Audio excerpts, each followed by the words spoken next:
नमस्कार, ID24 के खास कार्यक्रम में आप सभी का बहुत स्वागत है। आपके साथ मैं हूं विवेक पांडे। तो 2022 की झलकियों को आपके सामने प्रस्तुत करते हैं और बताते हैं इस खास कार्यक्रम में, जिसका नाम है 22 को बाय बाय। दिसंबर का महीना खत्म होने को है, 2022 अलविदा कहने को है। ऐसे में हर कोई इस साल गुजरे खट्टे मीठे पलों को याद कर रहा है। लेकिन क्या आपने कभी गुजरते हुए साल को अपनी यादें साझा करते सुना है? 2022 अगर बोल पाता तो इन आखिरी पलों में क्या कुछ कहता, सुनिए जरा। मैं 2022 समय के इस चक्र से अपना इस्तीफा देता हूं।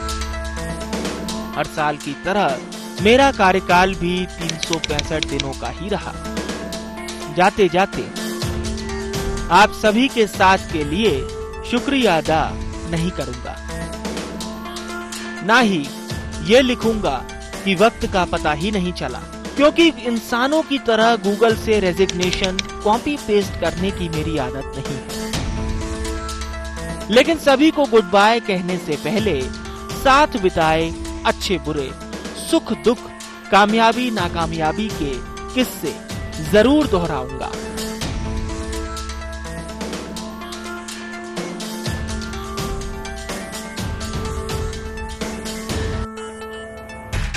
मुझे आज भी याद है 1 जनवरी 2022 का वो दिन, जब मेरी ज्वाइनिंग पर पूरे विश्व ने जश्न मनाया था।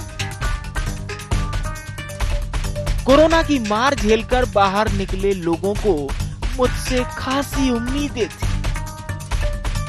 और उन उम्मीदों पर खरा उतरना मेरे लिए चुनौती, खासतौर पर अर्थव्यवस्था के क्षेत्र में। कोरोना काल में जंग लगे अर्थव्यवस्था के पहिए की ऑयलिंग कर 2021 ने जो उसे पटरी पर लाया था, उसे सरपट दौड़ाने का जिम्मा अब मेरे कंधों पर था। इंसानों से विपरीत, बिना किसी डिग्री और इंटर्नशिप के मुझे मेरा कार्यभार सौंप दिया गया। बीते साल मिली सीख को ध्यान में रखते हुए मैं भी पूरी सिंसियरिटी के साथ अर्थव्यवस्था सुधारने में लग गया। इसके लिए मैं नौसिखिया जरूर था, लेकिन कर्मठ। और जैसे कि सोहन लाल द्विवेदी ने कहा है कि कोशिश करने वालों की कभी हार नहीं होती, मुझे भी अपनी मेहनत का फल पहली तिमाही की जारी जीडीपी के आधिकारिक आंकड़ों में ही मिल गया। जून 2022 तिमाही में भारतीय अर्थव्यवस्था ने 13.5% की शानदार दर से वृद्धि की, जबकि इससे पहले 2021 की चौथी तिमाही में भारत की जीडीपी ग्रोथ 4.1% ही थी। इन आंकड़ों ने अर्थव्यवस्था के क्षेत्र में लगाई भारत की लंबी छलांग को साफ दिखाया। ये कह सकते हैं कि कोरोना काल के बाद लोगों ने शुरुआत की। लोग चाह रहे थे कि नई उम्मीदें, नए आयाम हमें मिलेंगे। 2022-23 में हम लोग देखेंगे कि बहुत सारी चीज़ें ऐसी हुई जो अपने आप में नई थी। भाई, भारत को G20 देशों की अध्यक्षता करने का मौका मिला, जो हमारी आज़ादी के बाद पहला ऐसा अवसर था जब किसी वैश्विक मंच पे हमें अपने आप को अपना स्तर दिखाने का मौका मिला। आप देखेंगे कि सेंसेक्स, मतलब हमारा जो इकोनॉमी के लिए जो देखा जाने वाला मार्केट है, वो फर्स्ट टाइम 18,000 को छुआ उसने। जब जनवरी 2022 में शुरुआत हुई थी, उस समय 17,500 था और अभी आप देखेंगे तो 18,100 है। मतलब मार्केट ने नए आयाम छुए। कहते हैं कि नीरस होना निर्जीव होने के समान होता है। कोरोना काल में लोगों की जिंदगी से गायब हुए उत्सव और उत्साह के रंगों को दोबारा भरकर उनमें नई जान फूंकना मेरी प्राथमिकताओं में से एक था। मेरे रहते 2 साल बाद फिर बाजारों में त्योहारों की रौनक लौटी। होली में एक बार फिर लोगों ने एक दूसरे के गालों में गुलाल लगाया। दिवाली में एक दूसरे से भेंट, ईद में अपनों को ईदी दी और क्रिसमस में एक साथ प्राप्त करते हैं। करवा चौथ में साजो श्रृंगार के सामान से बाजार गुलजार हुए, तो गणेश उत्सव और नवरात्रि में चौक चौराहों पर फिर पंडाल हुए। इससे न सिर्फ लोगों को हंसने खिलखिलाने के अवसर मिले, बल्कि त्योहारी सीजन में अच्छी कमाई की आस लगाने वाले छोटे और फुटकर व्यापारियों को भी राहत मिली। बात त्योहारों की चल रही हो और ऐसे में तोहफों का जिक्र ना हो ही नहीं सकता। मैंने भी अपने कार्यकाल के दौरान कई ऐसे तोहफे दिए जो आपको हमेशा मेरी याद दिलाते रहेंगे। कूनो नेशनल पार्क में नामीबिया के चीतों की रफ्तार देखकर आपको 17 सितंबर का वो दिन जरूर याद आएगा, जब पीएम मोदी ने अपने जन्मदिन पर चीतों को कूनो के बाड़े में छोड़ा था और देश की सरजमी पर 8 चीतों ने पहला कदम रखा था। मेरे ही कार्यकाल में 1 अक्टूबर को चीतों की रफ्तार से तेज दौड़ने वाली 5G की स्पीड आई। यह आपको कई बार फोन चलाते वक्त मेरा ख्याल जरूर करवाएगी। राजाधिराज बाबा महाकाल के अद्भुत, भव्य और दिव्य महाकाल लोक के दर्शन के लिए आप जितनी बार पहुंचेंगे, मेरे इस तोहफे की सराहना करे बिना नहीं लौटेंगे।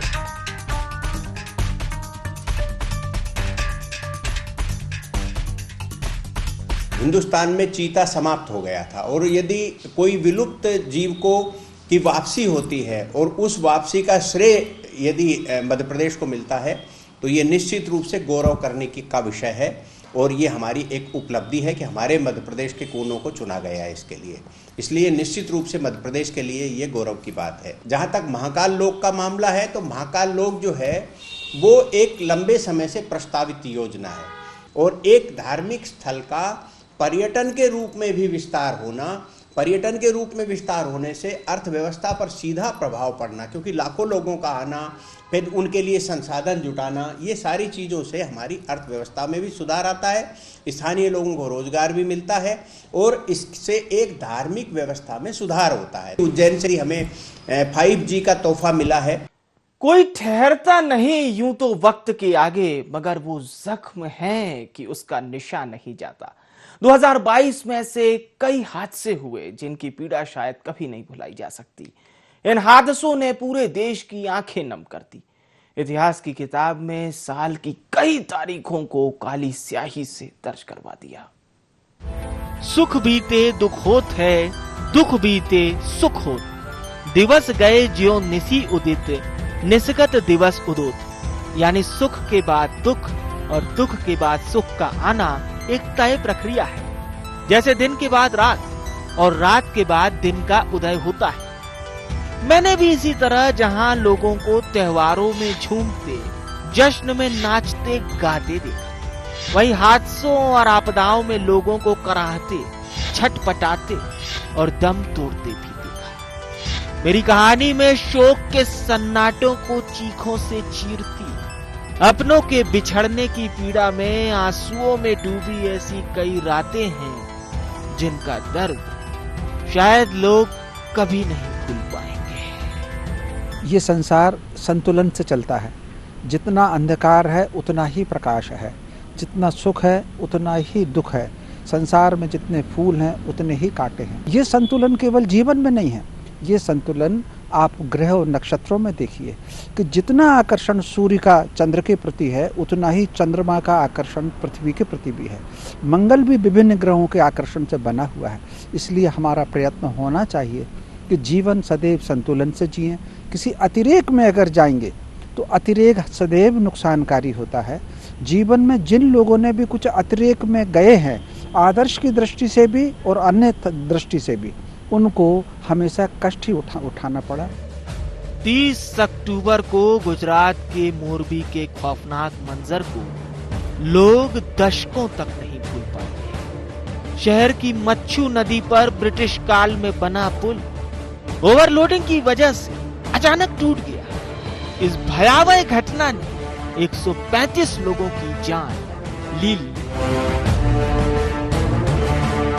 करीब 5 दिनों तक बचाव दल ने शवों का रेस्क्यू किया। पुलिस ने हादसे के पीछे जिम्मेदार 9 आरोपियों को भी गिरफ्तार किया था। गुजरात के अंदर मोरवी का जो मामला था उसमें धर्म और धन के बीच का द्वंद्व है। जिन्हें धन कमाना था उन्होंने इस बात की परवाह नहीं की कि इसको मानव के लिए खोला जाना तकनीकी दृष्टि से सही है या नहीं है। इसलिए ये एक हृदय विदारक हादसा हुआ और जिसकी घटनाओं को हम सब लोगों ने देखा, लेकिन साथ में ये भी महसूस किया कि किस सूचना के तत्काल बाद किस प्रकार से लोगों ने राहत और बचाव कार्य के लिए काम किया।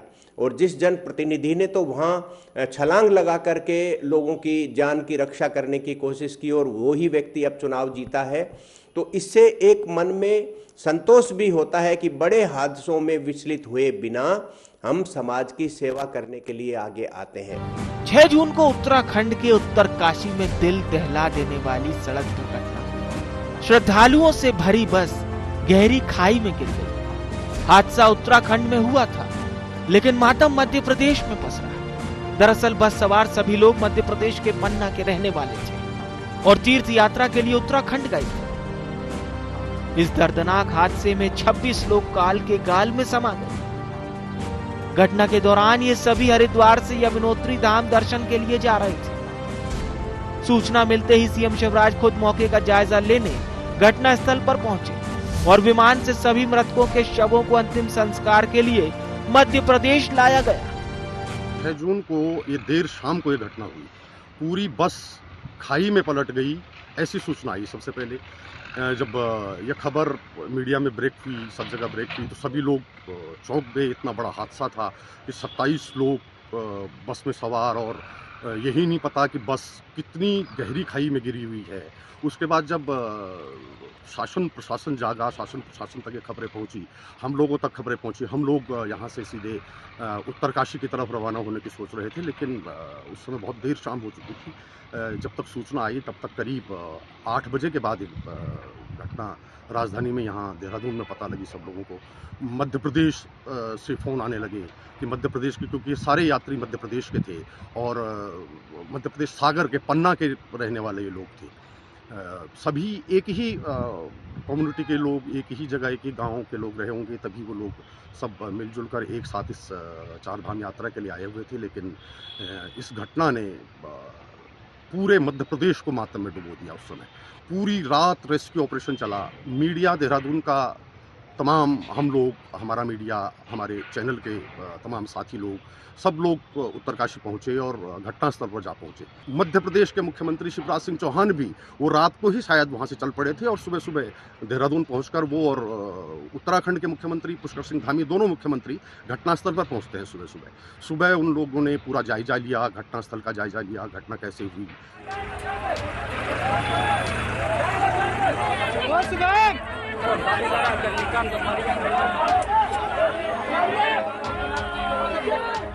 उत्तर प्रदेश के कानपुर में 1 अक्टूबर को हुए दर्दनाक हादसे में 27 लोगों की जान ले ली। ये सभी लोग कोरथा गांव से उन्नाव के चंद्रिका देवी मंदिर दर्शन के लिए जा रहे थे। तभी रास्ते में ड्राइवर ने वाहन से नियंत्रण खो दिया और श्रद्धालुओं से भरी ट्रैक्टर ट्रॉली अनियंत्रित होकर पलट गई। हादसों से पूरे प्रदेश की आंखें नम हो गई। ऐसे कई बड़े हादसों के दाग मेरे दामन में लगे। हादसों को कोई रोक नहीं सकता, लेकिन सबसे दुखद होता है उन्हें असहाय बनकर देखना, घायलों की कराह और मृतकों के घरों का मातम सुनना। लेकिन कहते हैं ना, वक्त सबसे बड़ा मरहम है। ये अपनों के गुजर जाने के दर्द को तो नहीं मिटा सकता, लेकिन परिजनों को सदमे से निकलकर आगे बढ़ने की शक्ति जरूर देता है। हालांकि ऐसा नहीं है कि हर बार तूफान ने दिए को बुझाया ही है। कई बार मजबूत हौसले और जीने की अटूट इच्छा के सामने मौत को भी घुटने टेकना पड़ा। मध्य प्रदेश के धार में निर्माणाधीन कारम बांध का बाहरी हिस्सा टूटने से हड़कंप मच गया था। बांध टूटने से 18 गांवों पर खतरा मंडरा रहा था। सीएम शिवराज के निर्देश पर अधिकारियों ने आनन फानन में कच्ची नहर बनाकर पानी को धीरे धीरे नर्मदा में छोड़ा, जिससे बड़ा हादसा होने से बच गया। छत्तीसगढ़ के जांजगीर चांपा में बोरवेल में गिरे राहुल की कहानी कौन भूल सकता है। 105 घंटे तक 65 फीट गहरे बोरवेल में गिरे मासूम ने सांप और मेंढक के बीच सांसों को रुकने नहीं दिया और साबित कर दिया कि जाखो राखे साइया मार सके न कोई। 31/12 की गाड़ी से रवाना होने जा रहे साल 2022 की पैकिंग को अगर देखें तो कई बैग रोमांचक सियासी ड्रामे से भरे दिखाई देंगे। कहीं नेताओं के दिल बदल से हुए दल बदल, तो कहीं किसी पार्टी के तय किए गए फर्श से अर्श तक के सफर की दिलचस्प कहानियों पर आइए डालते हैं एक नजर।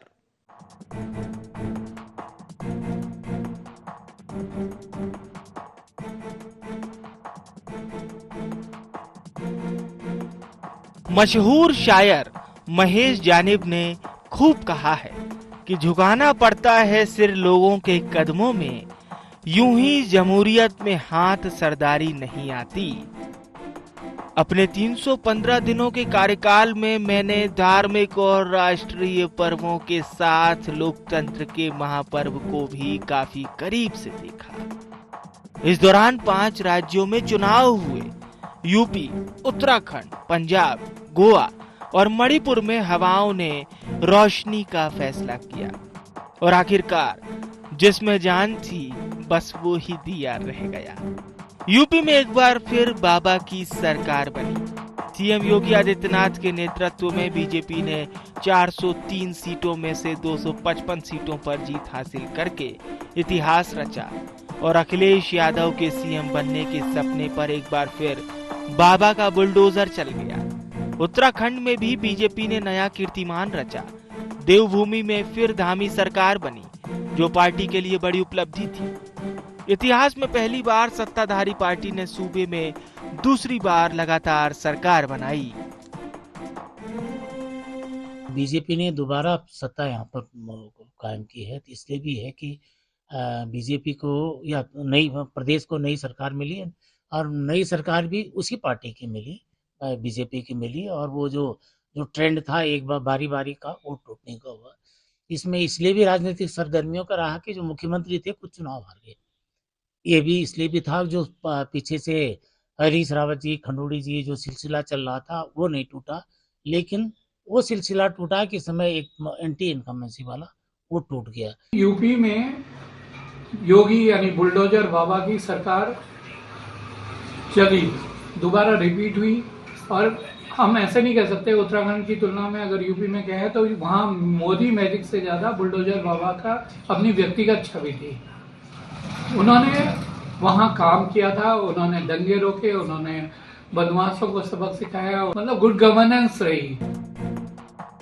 इधर पंजाब चुनाव में आम आदमी पार्टी की झाड़ू चली। केजरीवाल ने अन्य सभी पार्टियों को एक ही बार में क्लीन स्वीप कर दिया और पंजाब की कमान सीएम भागवत मान के हाथ में आ गई। वहीं मणिपुर में सत्ता का मणि बीजेपी के सिर पर सजा। यहां पार्टी ने अपने दम पर पहली बार 60 में से 32 सीटें हासिल कर ऐतिहासिक जीत दर्ज की। गोवा में 40 में से 20 सीटों पर बीजेपी ने जीत हासिल की, जिसके बाद निर्दलीय विधायकों ने बीजेपी को अपना समर्थन दिया और बाकी सभी पार्टियों को गोवा से गॉन कर दिया। दुश्मनी जमकर करो, लेकिन ये गुंजाइश रहे जब भी हम दोस्त हो जाएं तो शर्मिंदा ना हो। शायर बशीर बद्र का यह शेर भारतीय राजनीति में बेहद मशहूर है। दल बदल की राजनीति से सत्ता में फेरबदल के कई किस्से तो मैंने सुने थे और अपने कार्यकाल में बिहार और महाराष्ट्र में यह होते देख भी लिया। बिहार में जेडीयू और बीजेपी के बीच लगातार बढ़ती दरार ने आखिरकार एनडीए गठबंधन को जमींदोज कर दिया। नीतीश कुमार एक बार फिर अपने पुराने साथी आरजेडी के साथ मिलकर महागठबंधन में जुड़ गए। 10 अगस्त को नीतीश ने बतौर सीएम 8वीं बार शपथ ली। साथ ही तेजस्वी यादव दूसरी बार प्रदेश के डिप्टी सीएम बने। इधर महाराष्ट्र में भी दोस्तों के दुश्मन बनने से तख्ता पलट का जबरदस्त खेल देखने को मिला। अपनों की बगावत ने न सिर्फ उद्धव ठाकरे की कुर्सी छीनी, बल्कि शिवसेना को भी पूरी तरह से खोखला कर दिया। 9 दिन के हाई वोल्टेज सियासी ड्रामे के बाद आखिरकार एकनाथ शिंदे बीजेपी से हाथ मिलाकर सत्ता के सिंहासन के सरताज बन गए। 2023 विधानसभा चुनाव की राह देख रहे मध्य प्रदेश में राजनीतिक नजरिए से मेरा कार्यकाल काफी अहम रहा। सत्ता पक्ष और विपक्ष दोनों ही खेमे सियासी जंग की तैयारी में जुटे नजर आए। सूबे में इस दौरान आदिवासी सत्ता का केंद्र रहे। बीजेपी और कांग्रेस में आदिवासी वोटर्स को अपनी ओर करने की जबरदस्त टग ऑफ वॉर यानी रस्साकशी देखने को मिली। बीजेपी ने इस गेम में शुरुआत से ही अपनी पकड़ मजबूत करने के लिए रानी कमलापति और जननायक टंट्या भील के नाम पर स्टेशन और स्थानों का नामकरण कर अपना पलड़ा भारी कर लिया। इधर कांग्रेस भी ट्राइबल संगठनों से संवाद कर गेम को अपनी ओर खींचने की जी तोड़ कोशिश करती दिखी। हालांकि सीएम शिवराज के प्रदेश में पैसा एक्ट लागू करने के बाद काफी हद तक यह गेम बीजेपी के पक्ष में जाता हुआ दिखाई दे रहा है। जब से ये शिवराज जी ने पुनः सरकार संभाली है, आदिवासी उनके केंद्र में रहे हैं। और अब तो यदि पैसा एक्ट की बात करें तो उसके माध्यम से आदिवासी अंचलों में निरंतरता बनाए रखना ये स्पष्ट करता है कि आदिवासी सरकार के और भारतीय जनता पार्टी के केंद्र में है और सरकार इन्हीं के रास्ते सरकार के सिंहासन पर, सत्ता के सिंहासन पर पहुंचा जा सकता है। कांग्रेस ने भी लगातार इस बात के प्रयास जारी रखे कि उनकी पुरानी पकड़ बरकरार रहे। जिसके प्रति सम्मोहन आदिवासियों का होगा वो 2023 में जीत जाएगा। इस दौरान सियासी मौसम में बादल गरजे भी और बरसे भी।